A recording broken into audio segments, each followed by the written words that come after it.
Welcome to the Riff.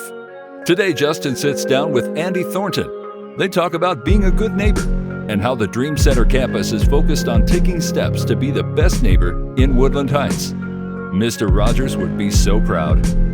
We hope today is helpful. Thanks for listening.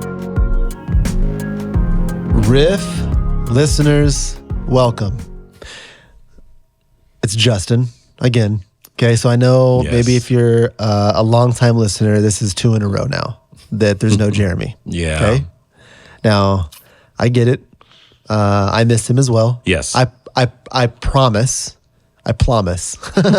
No, I do. I promise he'll be back next week. Okay. So he's going to be sitting in the seat. But today I've got someone sitting in his seat, and it is Andy Thornton. It is. It is. Yep. You might know Andy from a previous episode. Yes. Titled Andy Thornton. So, but today, Andy, we get to riff. We do. And I'm so excited. I am too. So what are we going to riff on today? I think we're going to talk about something that we're kind of dreaming up at the Dream Center campus. That is kind of cooking it up a little. That's ironic. Dreaming at the Dream Center. Dreaming at the Dream Center. Yes. So one of the things that we've been talking about, that you and Jeremy have been talking about, is how do we get into specifically the neighborhood where the Dream Center is located in Woodland Heights and really impact that area, even in a way that we haven't in the past year and a half, 2 years type of deal, right? That's right.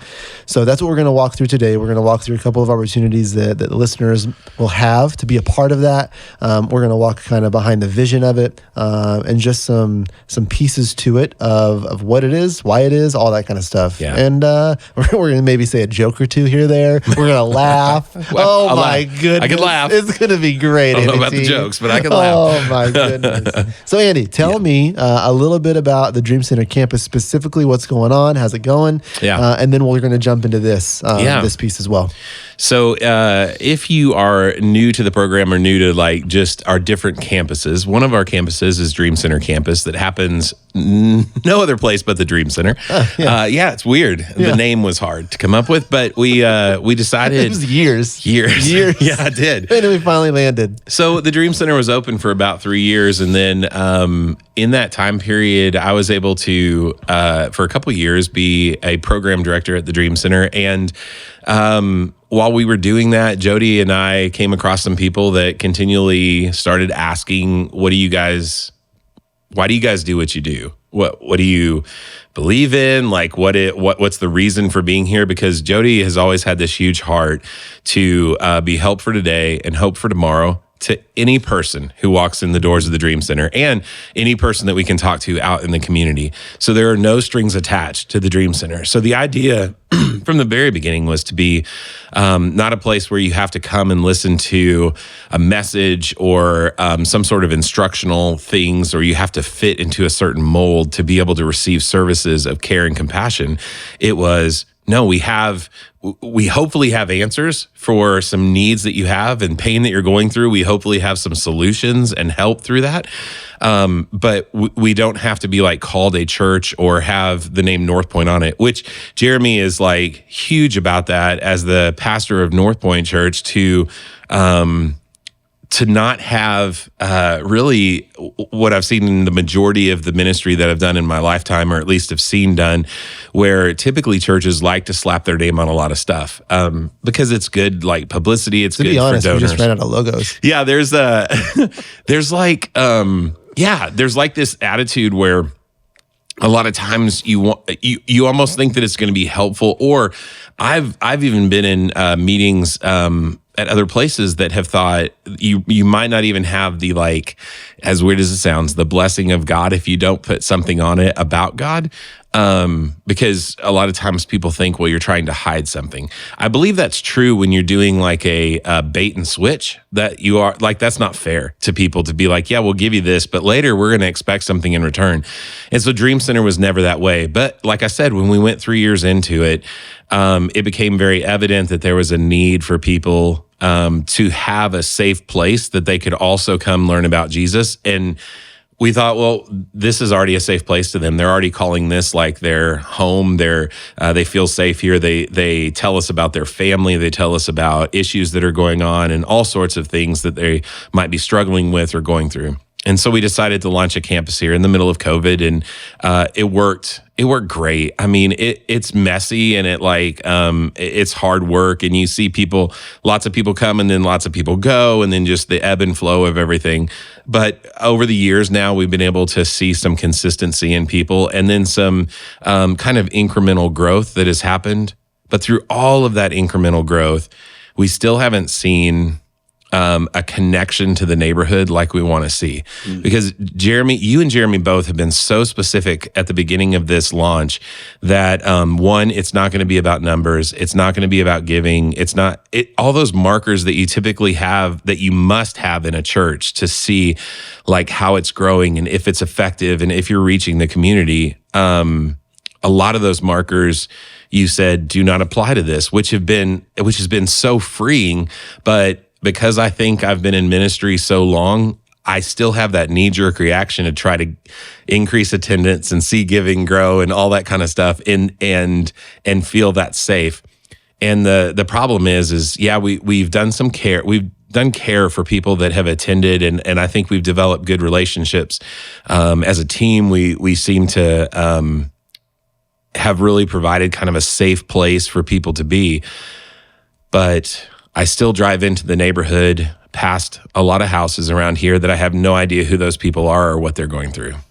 And so that is like, well, man, I'm missing the mark, because it just doesn't feel like, it feels like I'm still traditional, where I'm waiting for people to come off their porch or to come out of their house and attend our service on Sunday. And I just don't think that's going to happen. So we've come up kind of with this idea. It's great. Now, we are not against attendance or giving. Oh, no. So if you're listening and you would like to do either, we are open, right? Right. But we have seen growth in both of those areas at the Dream Center. So even though that's not like, it's kind of natural growth, I think. it is. And it's not this like, my goodness, we got to hit this and up and to the right for this, and this. Those things are happening, which is great, which is showing health. But I think the big thing in the conversation that we're having today and the past couple of months, couple of weeks, is just, how do we actually be the church? Yes. Right?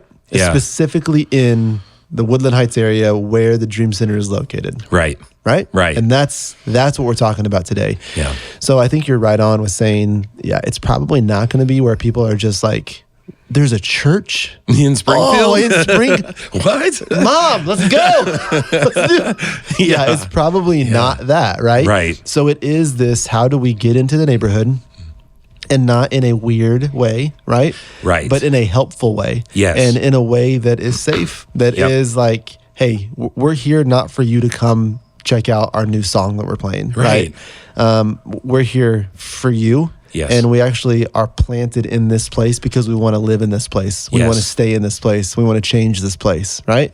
So walk me through, man. Walk me through a couple of ideas that have been brewing in your mind, brewing in Jeremy's mind, and you guys have kind of walked through. And we'll kind of, at the end of this, we'll give some really easy ways to get involved for this. But walk me through it, man. What's it look like? Yeah, so we were thinking at the very beginning, like, to be able to, like, for me, I'm a very visual person, so map out like where the Dream Center is at, and that be the center, just geographically, and then have a map that's on the outside of the Dream Center of every house that is in like a 2-block radius. I mean, at the beginning, I think I was thinking like 8-block radius, and I'm like, wait, like, let's do manageable, so 2-block, because the more you get into this, the more it's super highly relational. Yep. And it's not just like one Saturday we're going to connect with somebody and then they're off our list. It's not a checklist. It's not bait and switch. It's not, we win if we get them in the doors of the church. We win if we get to show them who Jesus is. Like, that's a win. So it doesn't matter. And I feel like being a campus the size that ours is, we're very nimble and we're able to move really quickly. And we don't have to count on like large numbers, coming in. And so there's that huge benefit there. to where I think if you're like a smaller church, this would be something I think that would be pretty helpful. So we're at this staff retreat, right? And Jeremy's asking like, what's in the hopper for different campuses and stuff. And one of the things that's been on my heart is just that I want to make sure that I know the people who are around, and not just me, but the people who attend the Dream Center campus, know the people who are around our building, who we drive by to get to church. It's just that visual again, where like when you're driving in, you pass those houses and you're like, man, there are people in those houses that why is no one going to them? Or are you asking like, well, who should go to them? And it's like God saying, well, duh, you idiot, you're right there. And so it's like, how do we do that? Because knocking on a door is really hard. It's like, it could be very offensive to a lot of people.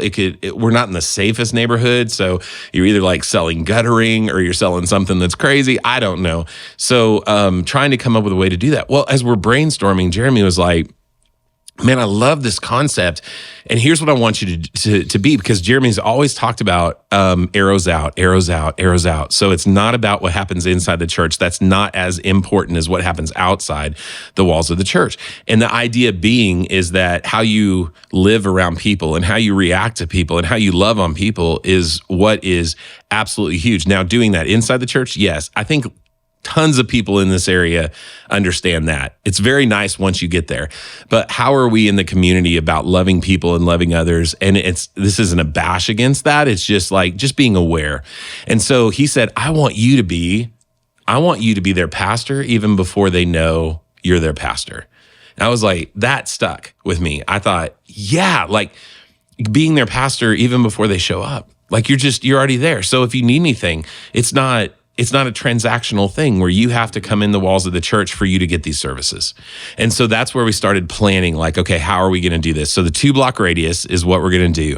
It's going to happen on a Saturday, right? We're thinking like second Saturday of the month, right now. That may switch. We were playing with it right now just to feel like what's going to be the best for most people. Because I think having it on the calendar of like, it's always going to be a second Saturday, right, then it's just like, it's there. You mark it out.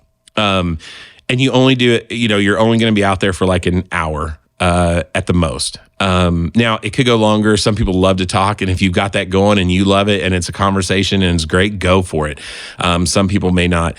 But so the idea is we'd go out in a 2-block radius. We would train all of our people on how to do this. I'm wanting to start with 20 that we train right off the bat. 20 that we would train at a 3-hour training session that goes through the curriculum that we have, the material that shows kind of how to do this. It's not an ABC of Christianity. It's not if you died tonight, are you 100%? That's not where everybody's at. That's where we want them to be. That's not where they're at. We don't want them to be like, if you die tonight. No. But I mean, sure, you'd love to knock on every door and they're like, where have you been? I want to know about Jesus. Maybe that'll happen. I don't know. I've just never seen it happen. But instead, you go to them where they are, and these are human beings that we must have a passion for. So before we even go out, we've been praying about, God, make our heart like your heart, like where I'm not seeing them as a notch on my belt. I'm not seeing them as a person to win for Jesus. I'm seeing them as a person. Right. I'm seeing them as a human that's going through the crap of this world, and in pain and loneliness and no community and whatever the case is. And they're all alone. And you shut your door into your house and you go in and you watch, you do whatever it takes to avoid all the stuff we do that too. But to have someone show up and be like, literally, I am just here to develop any kind of help that I can give to you, any way that I can help you through things. Yeah. And a couple of things that we're going to do with that, right, is that it's not necessarily just this like cold call situation where you're knocking on the door and you're like, hey, I'm Justin. Right. Have you heard about the Dream Center? I'm here to help you. I'm here. Yeah, exactly. I am the answer. So there's not that, right? We are going to have a couple of specific lists that we're being able to provide, right? Right. Because we're saying, hey, I don't know if you know about it, but we're the Dream Center, and this is what we provide, right? So A, we're going to give them something that we provide, something that we hope to help with. Right. B, we're going to ask them questions, right? How crazy Yeah. How can we help you? Yes. What a crazy question. Yep. So maybe instead of acting like we've got the answer, That's right. maybe ask the question. Yep. Right? Yes. So that's what we're going to be doing. So those volunteers that are going to be there, it's that, right? It's Yes. that conversational piece of asking the question, hey, here's a couple things that are provided at the Dream Center day in, day out. I hope they're helps to you or helpful to you. What do you guys need? I don't even know. Like, we've never met. There's a book called The Art of Neighboring. Great read. Yep. And it is this idea, right? So that is going to be on the show notes. Yes. And it's the same idea, right? A lot of times we talk to people about inviting somebody to whatever, right? In our realm, it's church. Right. And a lot of times it's, I've got nobody to invite. Right.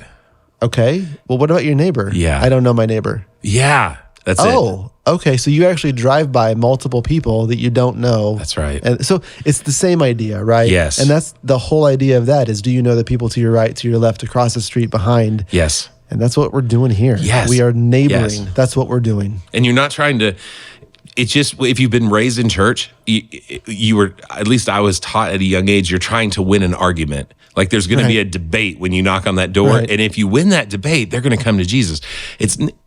It's so not that. It's just drop all of that. Like if you're listening to this and you're thinking like, oh, I want to join that so I can come out with my Bible and, thumping on them or whatever. That is so not it, because that's not at all what Jesus did. Not at all. He met them where they were. He communicated directly with them about their specific need, whether it's the blind man or the woman at the well or Zacchaeus or whoever it was specifically what they needed, what they were hurting, what their pain was in their life, what they were missing, and connected with that. And then it wasn't like, okay, now you go to church every Sunday. It's again, not that. Like I am fine with helping them on their need, to developing. They're going to help us on our needs. We all have needs. It's a two-way street there. Help them with whatever it is that they're going through. I would love to celebrate when kids are born and when birthdays happen, and then be with them when there's pain and when there is suffering and all that. And that's fine if you never step in the doors of the church, because we're taking the church to them. That's what it is. You don't have to listen to a worship song. And there may be people who say, yeah, but they need that weekly thing. Here's the thing that I found out. When you it's the same thing that happened of why we launched the Dream Center campus. When you develop that kind of a relationship, I guarantee you there are going to be times where they show up to church. Right. That cannot be our goal, because that is so fake. It's just so it's like you're selling them something. And it's not it. It's so much more organic than that, where it's like, oh yeah, you show up? Well, sure. Just like I would want to show up to their birthday party or to show up to something that's going on at their house. It's just a natural response. Once it's that, now you've got relationships that you're talking about. That's the church should be, not guilt. Right. Out of where were you at on Sunday? Hello? Like you went 3 weeks in a row and you missed the fourth week. I don't know. It's like, well, I'm sorry. I was dealing with cancer or whatever the kid, well, hopefully you'll watch it online. It's like, good grief. Yeah. So then what happens? We take that and it's like, we're going to be intentional about the 2 week or the 2 block radius. And then we grow from there. And we just grow kind of as it is organically. I'm not going to say every month we take another 2 blocks or something, because relationships aren't that way. It could be that the same 2 people that go out to talk to that one house are going to be talking to that one house 6 months in a row. And it takes up their entire time. And that is 100% fine. It's doing something for a person that is going to be worthwhile, not something that is a sales technique or how quick can you get them to sign the dotted line. And here's what's great about this too is it is going to be something that we do continuously, right? Yes. Every month. Yes. It's something that's consistent. And it's not the consistency of going to their house and saying, hey, these are the 7 things. The consistency comes when we're actually able to know what the needs are. Yes. And then can we meet them? Because then also we're not only meeting a need, we're not guessing a need, right? So we're not putting on some type of deal at the church where we're selling or putting on like, hey, we're going to give away roast beef. Right. Well, nobody in the neighborhood likes it. Right. Like actually diapers is a need. Right? Yes. Or so knowing what the need is will actually allow us to be a better neighbor anyways. And instead of we're giving away diapers and you come to get them, we take the diapers to you. Shocker. Yeah. Yes. Because can you imagine if somebody says something that they need this and then it gets delivered to them? Right. So the next month, not only has that conversation happened, but now action has happened from so that you conversation. listen to them. Right. Yeah. And so then what's even crazier than that is a few weeks after we had the staff getaway meeting and we were talking about this, Jeremy Alvarez, our campus pastor at Nixa, who is phenomenal, was in Walmart, weird enough, in Nixa, and he runs into this guy that he knew a long time ago who is a missionary from Cuba. And his name is Israel. Just really cool. Yeah, I know. Confusing. Wait a minute. That is confusing. So I was able to go on a mission project to Cuba years ago. With Israel? Not with Israel. But To Israel? No, to Cuba. To Cuba. Yes. And Israel was in Havana. You're getting ready to get your mind blown here. Wait, hold on. And Israel the guy was in Havana? Israel the guy. I need a map, man. I need a map. I am getting so lost. But keep going. I'm tracking, I think. Israel's in Havana. Oh. Michael sounds like a name. Okay, that is a name. In Santiago. And that's the second largest city. That's right by Guantanamo Bay. Stop. Just keep the cities to the minimum, please. Yeah, okay. So I'm in another part of Cuba, right? Okay. And this guy that I was working with at this church and Israel are like best of friends. And so when he comes to meet me here at the Dream Center, I talked about, hey, I actually was in Cuba one time and here's the guy I met. And he's like, we're best friends. Like I know his family, I know his parents, I know his kids. I mean, we hang out together, all this kind of stuff. All the way across the country, they hang out together at conferences and different things because they're all trying to do the same thing. Well, here's this guy from Cuba who was sent over to the United States as a missionary. So I'm like, okay, cool. I love this. And then the reason that we're partnered together is because when Alvarez had this conversation with Israel, don't let it blow your mind. Okay. I know, back to another country, but it's not the other country. He's having this conversation, and this guy's going on and on about how he is passionate about reaching your neighbor, like just the person physically that is your neighbor. And so there's Alvarez listening to that. He's like, I need to get you in touch with Andy. And so we had this meeting, and lo and behold, every bit of the curriculum, there's an app that integrates Google Maps to where you have a pinpoint at every home. When you click on it, you can enter notes in, you can enter what kind of a conversation you had, you can enter in what the needs are, you can enter in prayer requests, all sorts of stuff that's built into that. Notes that are private and notes that are a little more public that would be for every person who's involved in this app to be like, like we prayed with this person yesterday. Right. Not what did we pray about or anything like that. And so all of this is like laid out. So, I mean, they just took, they just brought you the wheel and said, don't reinvent it. Here it is, And so I'm like flipping out and I said, what is the cost for all this? And he's like, it's crazy. It's free, 100% free. And so I'm like, oh, this is amazing. And so we just see this type of stuff unfold to where now when we have this team of people that we launched, the 20 initial people, and I want to keep it 20 because we want we want people to be trained. I know it sounds weird, but trained on how to have a relationship without an agenda. And I think, unfortunately, most of our relationships do have agendas.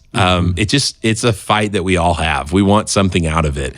I believe that what we get out of it truly is the joy and the love and the closeness that we have with our relationship with Jesus. The more we become like Jesus, the more we start acting more like him, the more I believe life is enjoyable, and it has it's just a health that we get. And so Jesus was so, as you look throughout scripture, he was so it's not about him, it's about the work of the Father and all this sort of stuff that he laid out there. But he had such a passion and deep love for every person, no matter what they were in. No matter if it doesn't matter.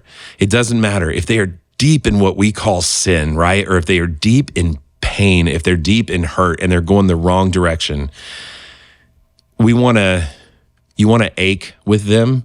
You want to take that on as yourself, not in an unhealthy way, but sit there and be like, man, I believe in the power of prayer. I believe what prayer does is it changes me, that like when I'm praying for that person, God already knows what that person's going through, and he weeps for those who weep, and he has joy for those who have joy, and he goes through all of that. But it's for me to realize when I'm driving around this area to look at that house and go, man, I know what that guy's struggling with. I know what that lady is, as a mom, what she's hurting for right now. Her kid's got this going on. And so what comes with that is the training that we go through is we give simple things to do each week, and you can select any of them.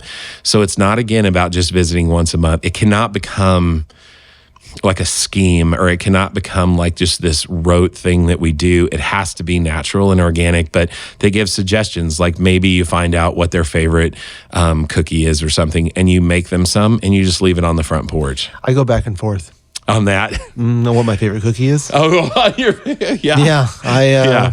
I'm a chocolate chip guy at heart. Just plain chocolate chip? Plain chocolate chip. But then anytime I eat a peanut butter, I'm like, what? Really? Yeah. So you go, I go back and forth. I get that. So I'm going to say peanut butter. Okay. I'm going to say peanut butter. If you want to write that down, if I want to write it down in my app, let me bring up the app. But I don't know why. But I'm expecting some peanut butter cookies. But so there were suggestions about that, which will get you some peanut butter cookies. Thank you. Then there's like, do you have a favorite book? And guard yourself. Don't be like, do you have a favorite Christian devotion that you have or something? Don't just, do you have a favorite book? Yeah. Is it anything? 1 Thessalonians. Yes. Yeah, exactly. Yeah. Now, if the person was like, man, I love the book of Ephesians or something, you're like, okay, cool. But it could be like something that's very funny, or it's something that's just fiction or whatever. Then buy them a copy and drop it off. It's just like intentionally wanting to develop this relationship. Yeah. And it's to know more about them and help them out. It's not for you. Even though you're going to get benefit from it, I just know that's how it works. But it truly is. You're also going to get tired. You're also going to get worn out. You're going to cry over these people. But that's what we're supposed to do. Mm-hmm. And I promise you, I've been in church long enough to know on a Sunday morning, I never get that kind of depth in a relationship. Even 5 minutes after the, service, when someone comes up and shares something, it's quick. I love praying with them, but I don't get it. I'm not in the mess. Jeremy always says, Johnson, not Alvarez. Yeah. I'm sure Alvarez says this as well. But he always says like that Sunday moment. That should be the guest, the first time person, right? Yeah. And it should also be the celebration of what happened during the week. Yes. Right? It's those pieces that are coming together to where when that first time guest shows up, they're wondering what the celebration is. The celebration isn't that we're a country club and we all came here on Sunday. Yes. The celebration is that we just got through another week of life and we all have smiles on our faces and we know we're in it together, right? Like that's what the church is, and that's what's going to be attractive to that person coming in. It's like I kind of long for that community. I long for that, right? And that's what we want to create and continue to create. You've created a great community and been a part of that for a long time at the Dream Center. So 20 positions open, 20. Right? That's how many we're filling. Yeah. You can sign up on the app. So if you go to the Dream Center tab, you can get in there, jump in there. It'll also be a couple different areas that we'll email out, all that kind of stuff. Yes. But here's the deal. It'll be limited. And if you're like, oh, I'm 21. Right. Good news.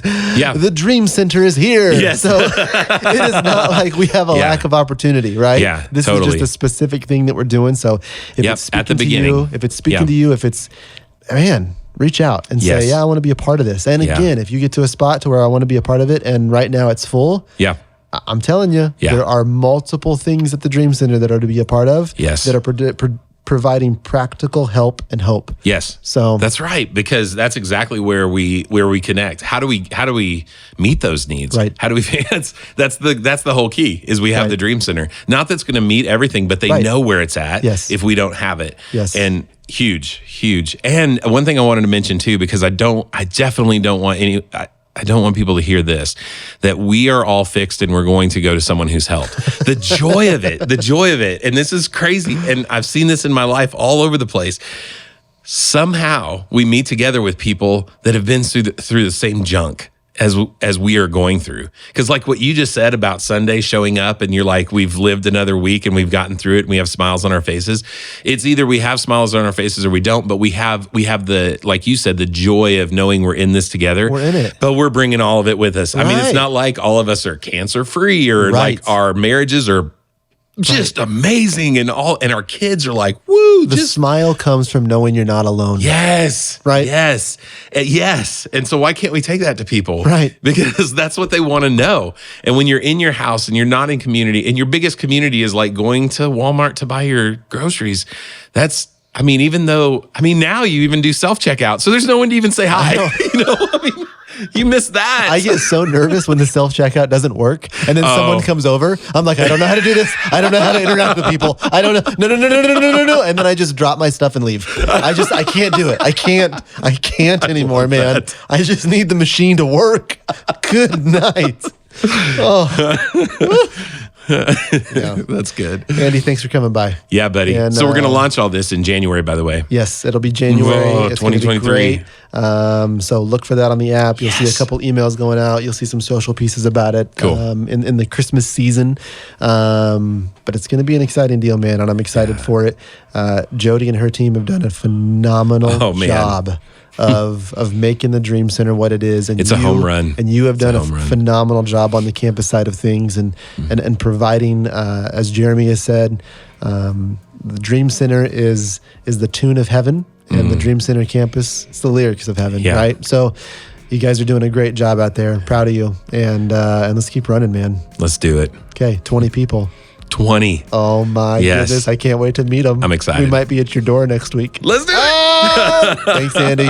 Thanks for listening. All right. We'll see you next week. And Jeremy will be back next week. Yes. I can't wait for people to listen. Jokes will roll. Oh, it's going to be so good. It's going to be great. Yeah, the listenership, is that what you say? It's just going to go straight skyrocket. From 0 up. Yeah. So we're at the basement right now, I'm guessing. Yeah, you've got them in all different parts of the world now. Well, we don't like to brag. I know, but there are, we did see, there were some listeners in Spain.